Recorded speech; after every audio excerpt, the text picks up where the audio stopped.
आज पता नहीं कैसे मेरी आँख लग जाती है, मैं उठते ही देखती हूँ तो दीदी आई हुई हैं और वो बैठकर पानी पी रही थी। तो मैं सोचती हूँ मैं भी उठ जाती हूँ कि काफ़ी टाइम हो गया है। तो मैं उठते ही क्या देखती हूँ कि मेरी मम्मी तैयार हो चुकी हैं और दीदी इसीलिए आई हुई थी क्योंकि वो मम्मी को लेके जाई थी गाँव में घूमने के लिए।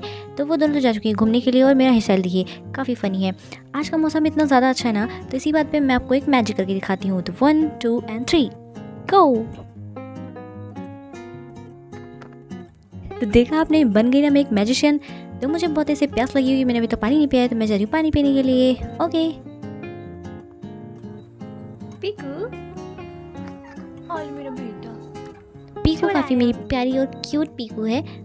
इसको बेबी होने वाला तो थोड़ी दिक्कत चल रही है, इसलिए थोड़ी शांत रह रही है ये। और ये टाइम है मेरे फ़ोन के रेस्ट करने का, बट ये टाइम ज़्यादा चलता नहीं है उसका रेस्टिंग टाइम, क्योंकि जैसे मैं उसको चार्जिंग पे लगाती हूँ तो मम्मी और दीदी आती हैं, मुझे ऑर्डर मिलता है कि जाओ जाके दीदी को छोड़ के आओ घर पे। तो मैं भी केस उठाती हूँ और ऑर्डर मिला तो उसे पूरा तो करना ही है। मैं बाहर आती हूँ तो देखती हूँ भूरी ब्राउनी और सिरो तो खाना खाने में बिजी थे, और फिर मैं इसको स्कूटी निकालती हूँ और दीदी तैयार थी। फिर उनको मैं अपनी स्कूटी जाती हूँ छोड़ने के लिए। तो स्कूटी पर सवार होकर मैं जाती हूँ दीदी को उनके घर छोड़ने।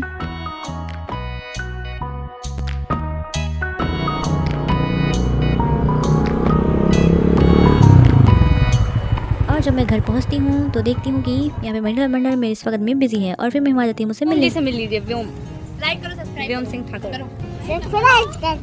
ये बात फिर छोटी में से मिलकर मैं आती हूँ घर, और यहाँ आकर देखती हूँ ये क्या हो रहा है। बट यहाँ पे कुछ जादू टोना नहीं हो रहा है।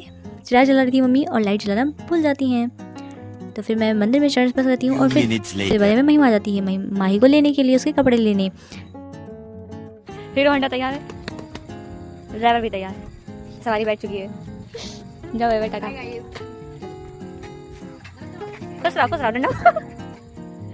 तो वो दोनों तो जा चुकी हैं और अब बारी है खाना खाने की। तो उसके लिए मैं रोटियां बना के टिफ़िन में रख देती हूँ, और अब हम जब लोग जा रहे हैं खाना खाने। बट उसके पहले मुझे एक काम और करना है, तो मैं जा रही हूँ अभी मम्मी का बैग पैक करने।